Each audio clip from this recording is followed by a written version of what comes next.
I suppose I ought to preface all this with everything I've told you is my personal opinion.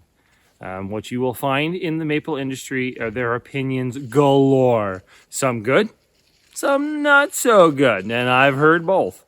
Kind of have to tailor everything to your sugar house, your sugar bush, your woods workers, your help, yourself, and your abilities,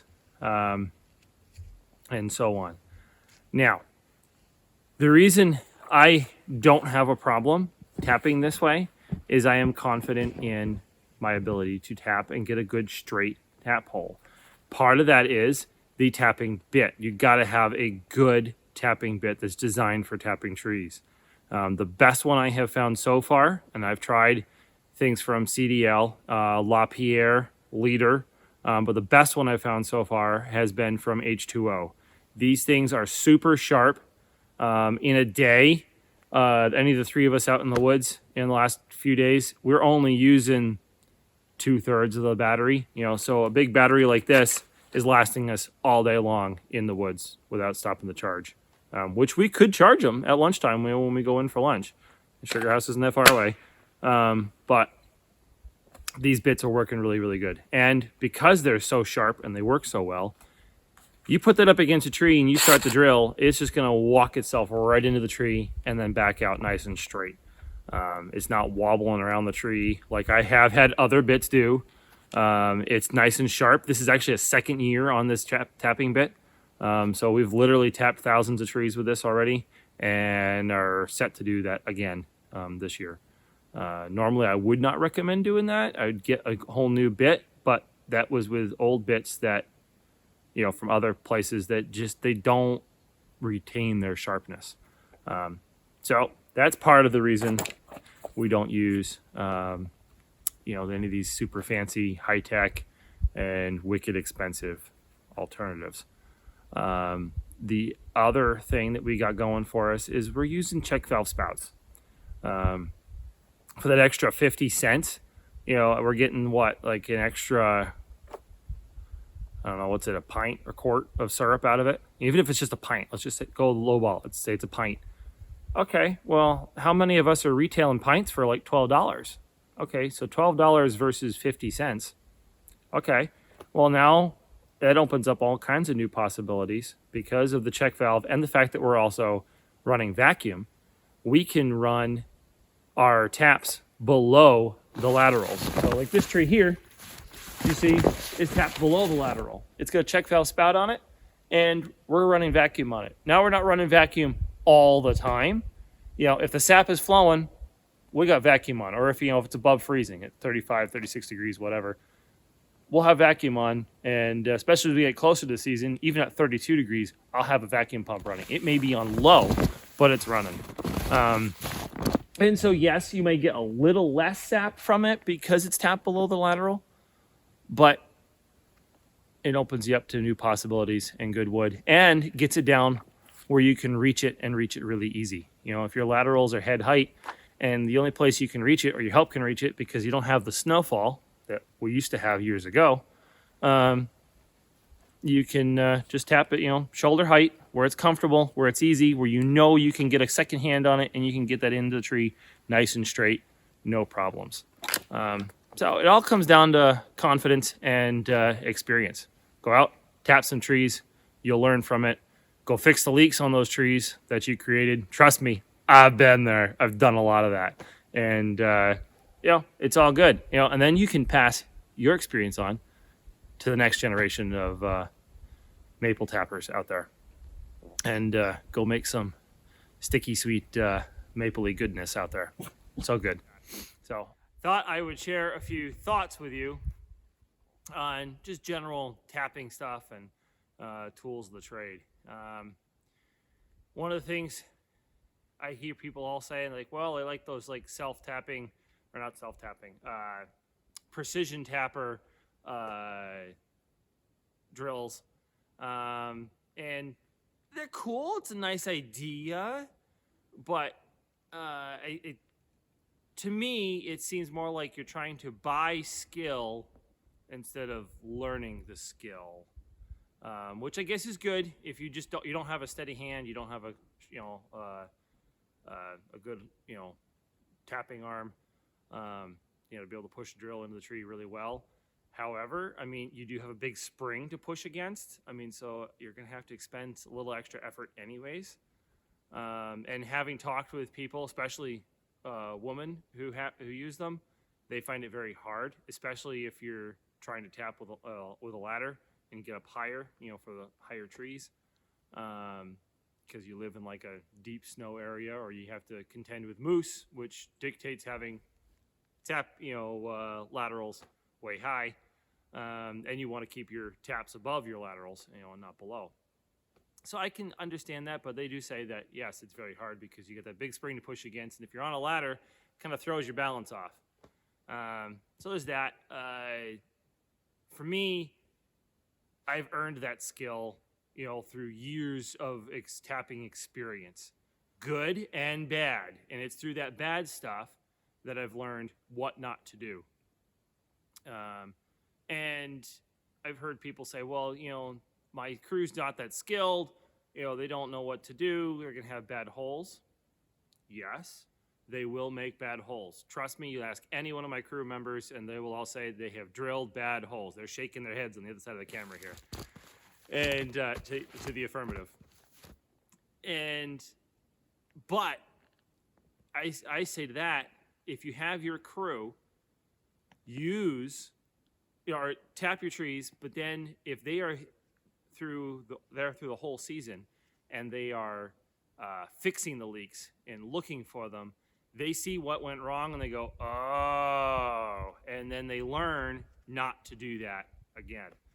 That's how I learned most of it. I tapped a tree and go, okay, this looks good. Being a rookie, not knowing what I was doing back in 2010. I did that a lot. I mean, I tapped a little bit, for somebody else initially, but I didn't really learn a whole lot. I mean, I learned a lot, but not that in-depth experience with tapping trees. So there's that experience that comes through learning. You got to do it. And then the other thing I don't like about them is they're big, they're clunky, and you cannot get them in a holster. I mean, maybe if somebody would come up with a good holster for them, I might be interested. I mean, alternatively, you got a clip that you just stick on your belt. I've tried that even with just a regular drill, and I find that more often than not, it pops off my belt and goes flying off into the snow, and I got to backtrack to go get it and dig it out and clean out all the fans and everything in it because it's covered in snow. Especially if it's like a day like today and the snow is sticky. So we use just a regular DeWalt drill and a good drill holster. Don't go buying those cheap ones made in China. Go buy these ones. These ones here are from Occidental Leather Company. They're out of somewhere in the Midwest. And I don't know, Cass, what do you think we spent on these things?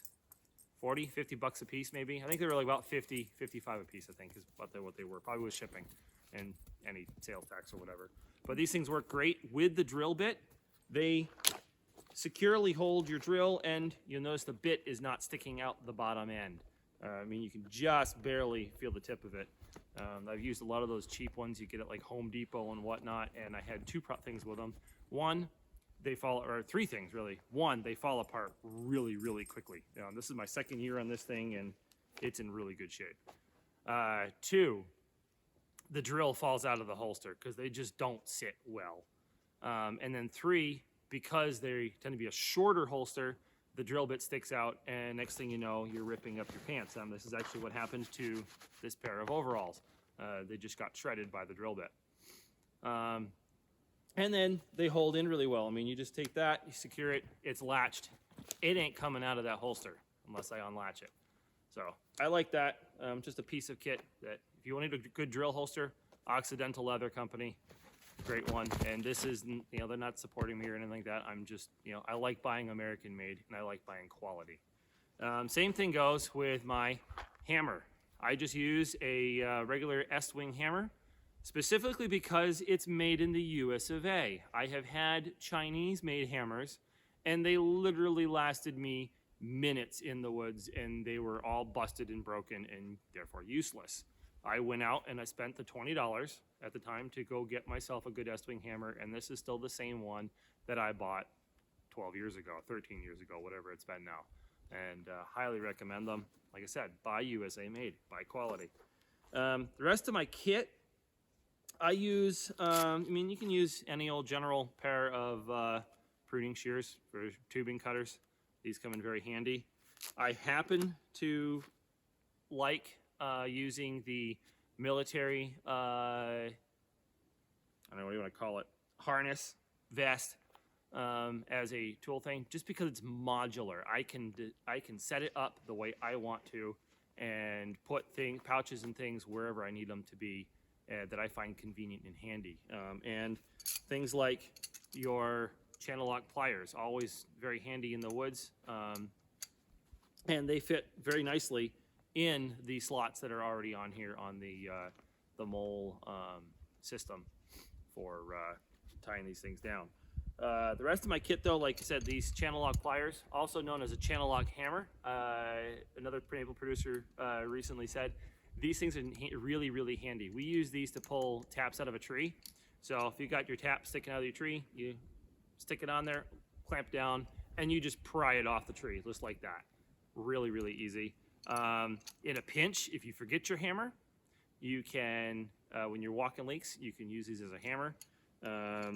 We use them for pulling out spouts, fixing all kinds of things.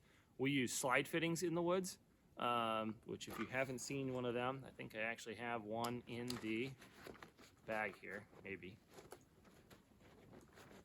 Maybe. Do I have, oh, right there.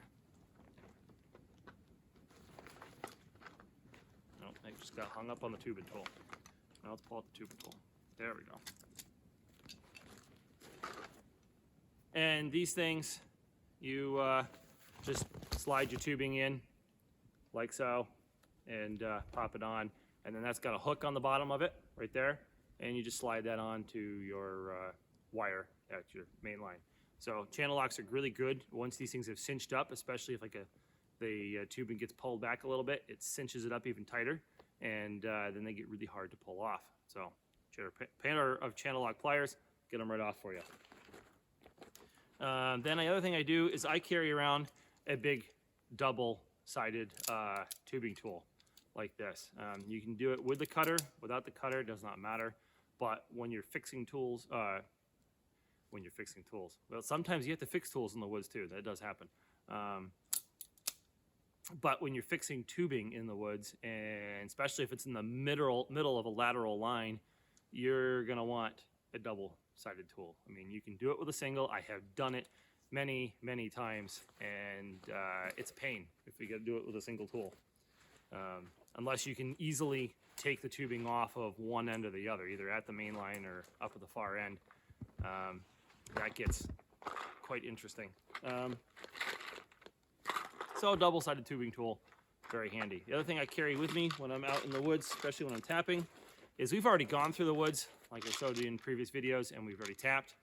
But I've got with me spare taps. And because you never know, you find one that you missed, or sometimes they break on you when you're putting them in the tree. We just had a few of that the other day. Once again, I'm using a big military pouch to store it all in because it keeps it convenient, it keeps it handy, and I can set this thing wherever I want it on my rig. The other thing I bring with me is I've got another bag here. I've got a jar of miscellaneous fittings, couplings, extra T's, a few end hooks, and so that's always handy to have. I do have a sight level with me, just in case I need to check something. It's lightweight, it's pretty easy to carry with me. And if I don't have anything to fix it at the time, I bring with me a roll of flagging tape, biodegradable kind, so it doesn't matter if you leave it in the woods because it's gonna biodegrade. And then you can easily see what you need to fix and go right back to it. Because the more taps you have, the more lines you have, the more there is to remember where the heck is it that you need to go fix.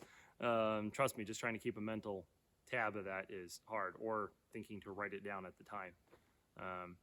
That's pretty much the kit I have on me. And when we're actually walking leaks, I do have a small bag that I carry with me. Actually, in my other pouch here, I do have a second one for spare stuff that I have. In that small bag, it has things like saddles, wire ties, wire tying tool, maybe some silicone tape. Once again, made in the USA. That was the best kind I could find. Just for sealing up a hole in the pipe. Maybe you had a bear chew it and you need to seal it quick before you can get back there to actually cut it and splice it with a coupling or something. And so I carry all that stuff with me. All in all, it's probably about, I don't know, 18, 20 pounds of gear. But, definitely well worth having because you have pretty much everything you need to fix something on your tubing system. On occasion, like especially in this other bag back here, I will throw like a spare drop in or something. Or maybe just a small coil of new tubing so I can fix something on the fly. It's kind of pretty much it there for tips and tricks at the moment. If you think of something, got a question, just shoot us a question on YouTube here, or feel free to shoot us an email. So that's all for now, folks. Please like and subscribe if you like our content.